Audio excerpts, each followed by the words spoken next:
नमस्कार, मैं हूं अनुराधा प्रसाद। रिश्ते तीन तरह से बनते हैं, भाव में, अभाव में और प्रभाव में। आसियान देशों के साथ हिंदुस्तान की दोस्ती और मजबूत होने की वजह तीनों ही है। प्रधानमंत्री नरेंद्र मोदी ने गणतंत्र दिवस के मौके पर आसियान देशों के 10 प्रमुखों को बतौर स्पेशल गेस्ट बुलाया।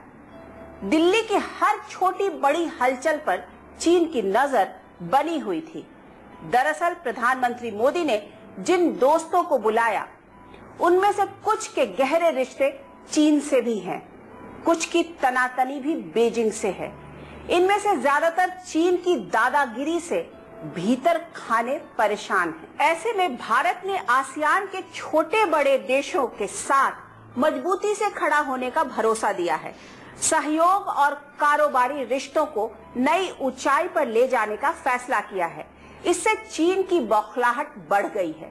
चीन के सरकारी अखबार ग्लोबल टाइम्स ने एक लेख में लिखा कि भारत को आसियान देशों का सम्मेलन नई दिल्ली में करने का पूरा हक है, लेकिन इसका नेगेटिव प्रभाव चीन पर पड़ रहा है। मतलब दिल्ली की नई डिप्लोमेसी और मोदी के दोस्तों ने चीन की नींद उड़ा दी है। अगले आधे घंटे में मैं आपको बताऊंगी कि प्रधानमंत्री मोदी की एक्ट ईस्ट डिप्लोमेसी से बीजिंग के विस्तारवादी इरादों को किस हद तक रोका जा सकेगा। आसियान में भारत की दमदार भूमिका न्यू वर्ल्ड ऑर्डर यानी नई वैश्विक व्यवस्था को किस हद तक बदलेगी। सबसे बड़ी बात, क्या मोदी की दोस्ती एशिया में चीन को रोक पाएगी?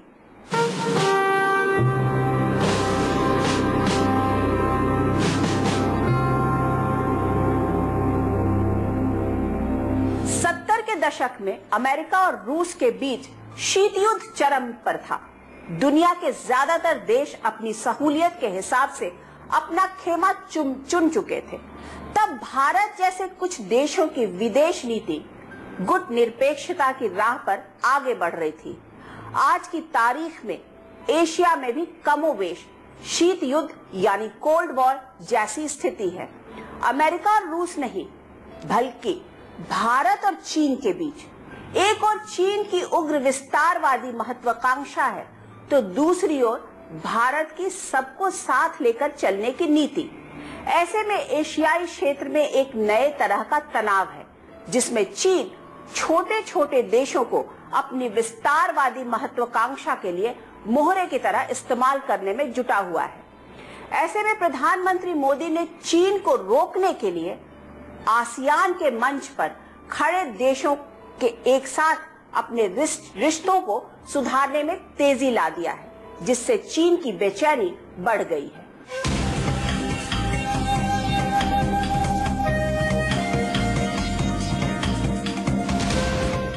दिल्ली में जब आसियान देशों के प्रमुख प्रधानमंत्री नरेंद्र मोदी से मिल रहे थे, राजपथ पर हिंदुस्तान की आन बान शान की झांकी देख रहे थे, विज्ञान और सैनिक क्षेत्र में भारत की कामयाबी की उड़ान देख रहे थे, तो इन देशों के प्रमुखों का दुनिया के नक्शे पर तेजी से चमकते दमकते हिंदुस्तान में भरोसा और मजबूत हो रहा था। एशिया में चीन की काट के तौर पर हिंदुस्तान मजबूती से खड़ा दिख रहा था। Your collective presence here has also touched the hearts of my 1.25 billion fellow Indians. It highlights the importance of our strategic partnership, placing ASEAN at the center of India's Act East policy. India shares ASEAN vision to peace and prosperity through a rules-based order for the oceans and seas. प्रधानमंत्री नरेंद्र मोदी अच्छी तरह जानते हैं चीन से बेहतर रिश्ता है, चीन के साथ कारोबार और निवेश भी बहुत ज्यादा है, लेकिन अंदर ही अंदर ये देश चीन की दादागिरी से भी परेशान है। आसियान समूह के कई देश जो हैं वो चीन से प्रताड़ित हैं। फिलीपीन, वियतनाम, इंडोनेशिया, मलेशिया, ये सब देश जो हैं इसमें इनमें चीन अपना प्रभाव जमाने की कोशिश करता रहा और ये उसका विरोध करते रहे, खास तौर से दक्षिणी चीन सागर में। उस हालत में अब इन आसियान देशों को भी एक कोई महत्वपूर्ण राष्ट्र चाहिए था।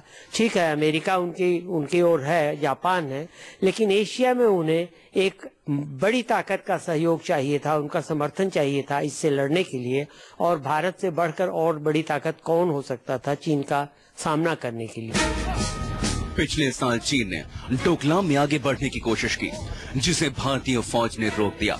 73 दिनों तक भारत और चीन के फौजी आमने सामने रहे। इस दौरान चीन की ओर से भारत को कई धमकियां दी गईं, लेकिन भारतीय फौजी मजबूती से मोर्चे पर डटे रहे। दिल्ली की कूटनीति ने चीन के घातक विस्तारवादी इरादों को दुनिया के सामने ला दिया। चीन को डोकलाम में पीछे हटना पड़ा। इससे एशिया के छोटे बड़े देशों में संदेश गया कि भारत जब भूटान जैसे छोटे देश के लिए भी चीन जैसी महाशक्ति से टकराने के लिए तैयार है, मतलब भारत अपने दोस्तों के लिए किसी भी हालात में हिमालय जैसे बुलंद इरादों के साथ अटल रहेगा। आसियान के देशों में भी, जिससे प्रधानमंत्री ने अपने एडिटोरियल आर्टिकल्स लिखे हैं सब अखबारों में, तो लगता है कि वहां पर भी ये जाएगा कि भारत जो है एक रिलायबल और अच्छा मित्र बन सकता है आगे, और तेजी से आगे बढ़ना चाहता है। आसियान मुल्कों को अभी तक यही लगता था कि भारत शायद इतना सीरियस नहीं है, वो लुक ईस्ट की बात करता है या एक्ट ईस्ट की, लेकिन बात वो अधिकतर दोस्ती उसकी वेस्टर्न कंट्रीज के साथ में होती है। दरअसल मोदी सरकार के सामने चीन को रोकने की बड़ी चुनौती है। चीन ने भारत के खिलाफ एक बड़ा चक्रव्यूह तैयार कर रखा है। चीन अपने महत्वाकांक्षी one belt one road project के जरिए पाकिस्तान से ग्वादर पोर्ट तक सड़क का जाल बिछा रहा है, जो करीब करीब पूरा होने वाला है। ऐसे चीन की पहुंच यूरोप के बाजारों तक आसान हो जाएगी। इसी तरह मालदीव से चीन का फ्री एग्रीमेंट हो चुका है। मालदीव हिंद महासागर में एक अहम कारोबारी रूट पर है। वहां चीन के कई बड़े प्रोजेक्ट चल रहे हैं। मालदीव को कर्ज का 3/4 हिस्सा चीन से मिला है। भारत के दक्षिण में श्रीलंका चीन के कर्ज में गर्दन तक डूबा हुआ है। इसी से निकलने की कोशिश में श्रीलंका को हम्बन टोटा पोर्ट चीनी हाथों में सौंपना पड़ा। हिंदुस्तान के सिलीगुड़ी कॉरिडोर तक पहुंचने के लिए चीन डोकलाम को हथियाने के लिए नई नई चाल चल रहा है। भूटान को बड़े बड़े ऑफर दे रहा है। नेपाल में भी चीन ने मोटा निवेश किया है। यहाँ तक कि चीन नेपाल तक रेलवे लाइन बिछाने का भी प्लान बना रहा है। बांग्लादेश और चीन के बीच 2002 से ही रक्षा सहयोग को लेकर बड़ा समझौता हो चुका है। इस करार के तहत बांग्लादेश को 2 चीनी पनडुब्बियां मिली हैं। इसी तरह म्यांमार के रोहिंग्या आबादी वाले रखाइन प्रांत में चीन ने आर्थिक गलियारा बनाने का प्रस्ताव दिया था। मतलब चीन भारत को घेरने के लिए साम दाम दंड भेद की राह पर चल रहा है। भारत को भी चीन के प्रभाव को, चीन की बढ़ती दादागिरी को रोकने के लिए कुछ ग्रुप्स की या कुछ देशों की मदद चाहिए थी, और वो उसे आसियान से मिल रही है। साथ में ही भारत अपनी कई चीजों के जरिए आसियान समूह की मदद कर सकता है, जैसे कि भारत एक कॉरिडोर बना रहा है, भारत म्यांमार, थाईलैंड और उसके आगे लाओस, कंबोडिया और वियतनाम तक। ऐसे में आसियान यानी association of south east Asian Nations में शामिल Myanmar, Thailand, Vietnam, Indonesia, Malaysia, Philippines, Singapore, Cambodia, Laos और ब्रुनेई को अपने अपने लिए भारत से नई उम्मीद दिख रही है। तो पीएम मोदी आसियान देशों को भरोसे में लेकर चीन के फॉर्मूले से ही बीजिंग को रोकने के प्लान पर आगे बढ़ रहे हैं, जिसमें हर छोटे बड़े राज्य की क्षेत्रीय संप्रभुता का सम्मान पहली शर्त है। 90 के दशक तक बीजिंग मल्टीपोलर दुनिया की वकालत करता था, लेकिन आज की तारीख में चीन की डिप्लोमेसी बिल्कुल 360 डिग्री बदल गई है। साउथ चाइना सी में बीजिंग किसी भी देश को बराबरी का हक नहीं देना चाहता है। समुद्री क्षेत्र को लेकर तय अंतर्राष्ट्रीय कानूनों को नहीं मानता है। अपनी नेवी और एयरफोर्स को लगातार मजबूत कर रहा है। इसलिए उसके ज्यादातर पड़ोसी मसलन south Korea, Japan, Taiwan, Philippines, Vietnam, Brunei, Malaysia और इंडोनेशिया परेशान हैं। चीन की अग्रेसिव नीति के कारण तमाम आसियान देश परेशान हैं। इससे भारत की बड़ी भूमिका के लिए जमीन तैयार होने लगी है।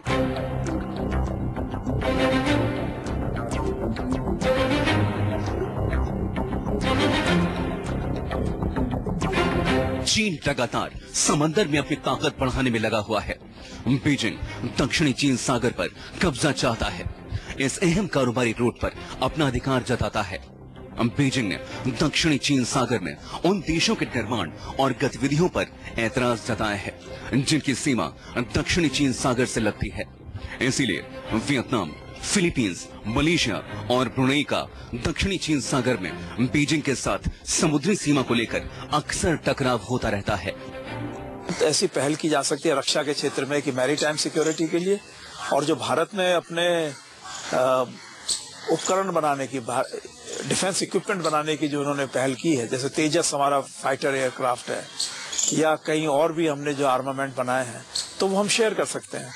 वियतनाम ने तो ऑलरेडी इंटरेस्ट दिखाया है कि हमारे ब्रह्मोस मिसाइल्स वगैरह में, लेकिन और भी देश जो हैं इस समय जो आतंकवाद से पीड़ित हैं, चीन के दबाव से पीड़ित हैं, और उनके यहाँ जो है अगर हथियार खरीदने हैं तो जानते हैं कि अमेरिका से या यूरोप से खरीदते हैं तो बहुत महंगे पड़ते हैं। चीन से सस्ते पड़ सकते हैं, लेकिन चीन फिर उनके ऊपर दबाव ज्यादा बढ़ाएगा। तो इसलिए भारत से अगर सामान खरीदते हैं तो मेरे ख्याल से डिफेंस कोऑपरेशन भी बढ़ेगा। दक्षिणी चीन सागर दुनिया के समुद्री कारोबार का बहुत ही अहम रूट है। इस रूट की अहमियत का अंदाजा इस बात से लगाया जा सकता है कि चीन इस मसले पर इंटरनेशनल कोर्ट के फैसले को भी मानने को तैयार नहीं है, जबकि भारत इस समुद्री इलाके में खुली आवाजाही और कारोबार का समर्थन करता है, जो आसियान देशों को सूट करता है। आसियान बहुत बड़ी भूमिका निभा सकता है। जहां तक चीन की बात है, आपने देखा कि साउथ चाइना सी में तो आसियान की मदद से हम और हमारी मदद से आसियान चीन के प्रभाव को रोकने में सफल होंगे। अभी जो कल दिल्ली डिक्लेरेशन हुआ है समिट मीटिंग के बाद, उसके पैरा 6 में साफ कहा गया है कि चीनी दक्षिण चीन सागर में पार्टीज जो हैं वो किस तरह से कंडक्ट करती हैं उस पर डिक्लेरेशन आना चाहिए। इसका मतलब सीधे सीधे चीन की ओर इशारा था। जहां तक रही पाकिस्तान की बात, तो देखिए पाकिस्तान हमारे लिए भले ही उतना मैटर नहीं करता हो, लेकिन अगर हम चीन को अलग थलग करने में सफल हो जाएंगे तो पाकिस्तान को भी अलग थलग कर लेंगे। और इसके लिए देखिए हमने जो अफ्रो एशियाई डेवलपमेंट कॉरिडोर बनाया की परिकल्पना की है, जिसमें एशिया में भारत, जापान और बाकी सारे देश चीन और पाकिस्तान को छोड़ करके वो इस डेवलपमेंट कॉरिडोर में हैं। तो इससे ये होगा कि एक तरह से हम इनको घेरने में सफल हो जाएंगे और हम चीन की दादागिरी या चीन का प्रभुत्व रोकने में कुछ हद तक तो कामयाब शुरुआती दौर में हो ही जाएंगे। सब देश अभी चीन से घबराए हैं, ऊपर से नहीं दिखाएंगे लेकिन घबराए। उसमें वियतनाम सबसे ज्यादा है। वियतनाम के वही एक देश है, कॉमन बॉर्डर है बर्मा के अलावा, चीन के साथ, बर्मा के अलावा, लाओस के अलावा। तो वो और उनके इतिहास में चीन के साथ उनका युद्ध की बहुत से ऐसे अवसर आए हैं। तो वो बहुत खुश हैं कि भारत बीच में आ रहा है और उन्होंने भारी हथियार भी मांगे हैं भारत से। ये करके तो इस तरह अपनी घनिष्ठता बढ़ती जाएगी। एक अनुमान के मुताबिक दक्षिणी चीन सागर से हर साल कम से कम $5 ट्रिलियन के माल की आवाजाही होती है। कहा जाता है कि इस इलाके में तेल और गैस का अकूत भंडार है।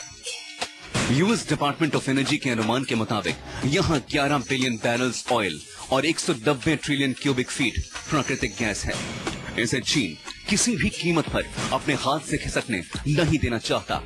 तो आसियान में शामिल कई देश चीन सागर में कृत्रिम द्वीप बनाकर इस इलाके पर अपना ताबा मजबूत कर रहे हैं। दक्षिणी चीन सागर पर अमेरिका ने कोई दावा नहीं किया है, लेकिन इस इलाके से उसका राजनीतिक और आर्थिक फायदा जुड़ा हुआ है। इसलिए अमेरिकी युद्धपोत और लड़ाकू विमान भी इस इलाके के आसपास रहते हैं। इस रूट से अमेरिका का सालाना $1 ट्रिलियन से ज्यादा का कारोबार होता है। वॉशिंगटन और फिलीपींस के लिए एक रक्षा करार है, जिसके तहत फिलीपींस को सुरक्षा सहयोग देने की जिम्मेदारी अमेरिका की है। चीन बहुत महत्वपूर्ण देश है एशिया के लिए, और उसके जो इंफ्रास्ट्रक्चर कनेक्टिविटी की बात हुई या जो उनका BRI इनिशिएटिव है उसके मार्फत उन्होंने जो अपने रिश्ते बनाने की कोशिश करी है आसियान देशों के साथ भी और एशिया के और देशों के साथ में, मुझे लगता है कि चीन को अलग थलग करना तो मुश्किल है। खाली हम ये कोशिश कर सकते हैं आसियान देशों के साथ में मिलकर कि विश्व में और एशिया में शांति का वातावरण बना रहे और चीन को ये संदेश जाए कि सब देश मिलजुल कर एक साथ मित्रता में रहना चाहते हैं। वो ये नहीं चाहते हैं कि चीन जो है अपना किसी तरह का आधिपत्य जमाने की कोशिश करे या मसल फ्लेक्सिंग करे। आसियान देश बड़ी कारोबारी शक्ति तो हैं, लेकिन चीन के मुकाबले सैन्य शक्ति के मामले में बहुत कमजोर हैं। भारत और अमेरिका की केमिस्ट्री पहले से ही बेहतर है। ऐसे में आसियान देशों के सदस्यों को भारत का साथ दक्षिणी चीन सागर में उनके दावे को मजबूती देगा, जिससे भारत दुनिया के नक्शे पर और बड़ी ताकत के तौर पर उभरेगा। भारत और आसियान देशों के बीच बहुत कुछ समानता है और आपसी रिश्तों में ऐसा कुछ नहीं है जो दोनों की दोस्ती में रोड़ा बने। सार्क के फेल होने के बाद अब आसियान एक ऐसा मंच है जिसके जरिए भारत चीन के इरादों को रोक सकता है, उन छोटे छोटे देशों को बीजिंग का मोहरा बनने से बचा सकता है जो सामरिक तौर पर चीन से बहुत कमजोर है। आज की तारीख में आसियान देश यूरोपियन यूनियन, उत्तर अमेरिका और चीन के बाद दुनिया के चौथे सबसे बड़े निर्यातक हैं। वैश्विक निर्यात में आसियान देशों की हिस्सेदारी करीब 7% है और वो तेजी से बढ़ रही है। प्रधानमंत्री मोदी ने अपनी एक्ट ईस्ट पॉलिसी के तहत आसियान के 1000 छात्रों को फेलोशिप देने का ऐलान किया है। साथ ही सभी आसियान देशों में एक डिजिटल गांव स्थापित करने की घोषणा की है।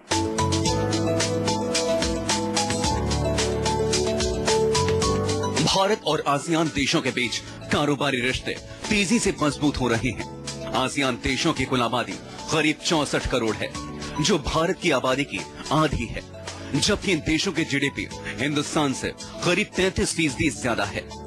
नौकरी और कारोबार के लिए आसियान देशों में लोगों की आवाजाही तेजी से बढ़ी है। आसियान के साथ भारत का कारोबार साल 2016-17 में बढ़कर $70 अरब का हो गया है, जबकि 2015-16 में ये $65 अरब था। हमें यह है कि उनके साथ हम जितनी जल्दी free trade area free trade agreement हस्ताक्षर कर लें तो हमें भी बहुत सहायता मिलेगा। उनके पास भी रॉ मटेरियल्स साधन बहुत हैं, इन्वेस्टमेंट आ सकता है, वहां जा सकता है, वहां से भी आ सकता है, तो बहुत कुछ हो सकता है भारत और आसियान के बीच में। 10 साल पहले तक भारत आसियान देशों में जो निर्यात करता था उसका 50% हिस्सा सिर्फ सिंगापुर को जाता था और बाकी आसियान के 9 देशों में। अब हालात तेजी से बदल रहे हैं। ऐसे में समझना जरूरी है कि आसियान देशों में कहां और कितने भारतीय हैं। ब्रुनेई में 8,600 भारतीय हैं, जो वहां की आबादी का 2% है।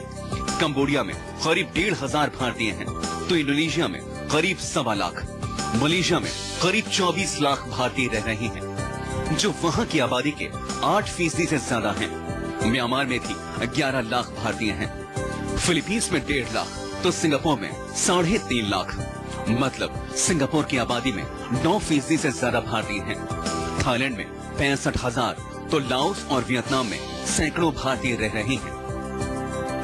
कारोबारी संबंध जो है वो हमारे म्यूचुअल इंटरेस्ट हो सकते हैं। ऑलरेडी हमारे जो है करीब 2.5 ट्रिलियन इकोनॉमी है, आसियान की भी 2.5 ट्रिलियन की इकोनॉमी है और हमारा करीब आपस का ट्रेड जो है $70 बिलियन का है, जबकि आसियान का चीन के साथ में ट्रेड $400 बिलियन का है। तो हम उसको बहुत तेजी से आगे बढ़ा सकते हैं, बहुत आगे इसमें पॉसिबिलिटीज हैं। भारत जानता है कि चीन ने आसियान देशों में भी मोटा निवेश कर रखा है।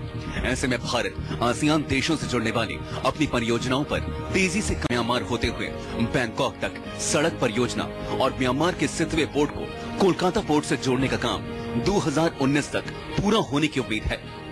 प्रधानमंत्री मोदी ने आसियान देश के 27 अखबारों में छपे अपने लेख में लिखा है, राजनीतिक स्तर पर हमारे संबंध काफी बेहतर हुए हैं। एक दूसरे के रिश्तों में गर्माहट और विश्वास काफी बढ़ा है। रक्षा समझौतों से रिश्तों में और बेहतरी आई है। हजारों भारतीय कंपनियां सिंगापुर में रजिस्टर्ड हैं। भारत के 16 शहर सिंगापुर के लिए हर हफ्ते 240 सीधी उड़ान भरते हैं। सिंगापुर में 1/3 पर्यटक भारत से ही जाते हैं। प्रधानमंत्री मोदी का आसियान देशों के बीच डिजिटल कनेक्टिविटी से जुड़ी परियोजनाओं पर भी पूरा जोर है। प्रधानमंत्री नरेंद्र मोदी ने जब देश के 69वें गणतंत्र दिवस के मौके पर लेख लिखा तो आसियान के 10 देशों की 10 भाषाओं के 27 अखबारों ने उस लेख को छापा। पीएम मोदी ने अपने लेख शेयर्ड वैल्यू कॉमन डेस्टिनी में लिखा कि भारत आसियान की साझेदारी सिर्फ 25 साल पुरानी नहीं है, बल्कि दक्षिण पूर्व एशियाई देशों के साथ भारत का रिश्ता 2000 साल से भी ज्यादा पुराना है। आसियान के सदस्य देशों से हिंदुस्तान का बहुत पुराना रिश्ता है। धर्म और संस्कृति की अटूट डोर में सभी बंधे हुए हैं। राम सिर्फ हमारी ही नहीं है, बल्कि आसियान देशों के भी हैं। रामायण सिर्फ हिंदुस्तान की नहीं, बल्कि इन सभी देशों की अपनी अपनी रामायण है। इन देशों में भी रामलीला होती है, बिल्कुल हिंदुस्तान की तरह। आसियान हमारे लिए बहुत ही आवश्यक क्षेत्र है, दक्षिण पूर्वी एशिया है। उनके साथ हमारा वो घनिष्ठ संबंध है, कल्चरली भी। वियतनाम में भी वहाँ हिंदू मंदिर हैं, पुरानी हिंदू मंदिर हैं अभी भी। तो ये सब सोच सकते हैं आप। और उनकी बाकी इंडोनेशिया और कंबोडिया, लाओस, ये थी, और बर्मा यानी म्यांमार, इनके साथ तो घनिष्ठता और भी है, क्योंकि वो इनके साथ जो कल्चरल डायमेंशन है वो और भी ज्यादा है, बहुत भी गहरा है इस ऐतिहासिक रूप से। दक्षिण भारत के और उड़ीसा के वंश गए थे, राजा के वंश वगैरह, वहां पर उनकी राजनीति बनी थी। और उनके साथ साथ उनके कल्चर भी गए, उनके वो धर्म भी गया, संस्कृति गई। अब इंडोनेशिया में महाभारत अभी भी वो बहुत ही आवश्यक, वो ऐतिहासिक एक पुरानी कथा मानी जाती है। इंडोनेशिया की रामलीला तो पूरी दुनिया में मशहूर है। मान्यता है कि भगवान राम के सेनापति सुग्रीव ने सीता की खोज में अपनी वानर सेना इंडोनेशिया के जावा और सुमात्रा भी भेजी थी। ब्रह्मा विष्णु महेश को समर्पित जावा के प्रसिद्ध प्रम्बनन मंदिर में मुस्लिम समुदाय हर पूर्णिमा की रात रामायण नृत्य करता है।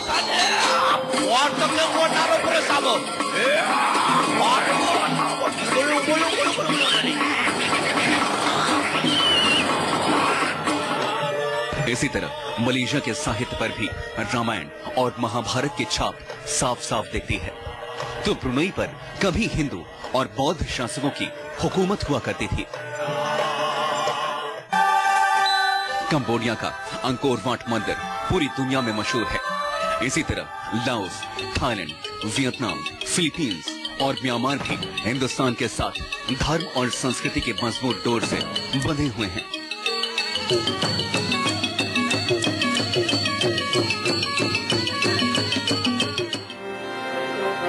प्रधानमंत्री नरेंद्र मोदी अच्छी तरह जानते हैं कि आसियान देशों में कई समानता है। उनके आपस में जुड़ने में भी कहीं कोई दिक्कत नहीं है। इसीलिए प्रधानमंत्री मोदी के डिप्लोमेसी में अब आसियान के 10 दोस्त हैं जो चीन के खतरनाक और विस्तारवादी इरादों को रोकने में बड़ी भूमिका निभाएंगे।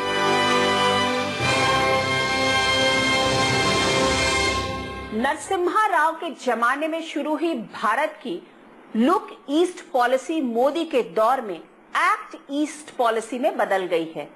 इस साल पद्म पुरस्कारों के लिए आसियान देशों के एक एक नागरिक को चुना गया है। भारत अच्छी तरह जानता है कि चीन को रोकना उसके लिए बड़ी चुनौती है।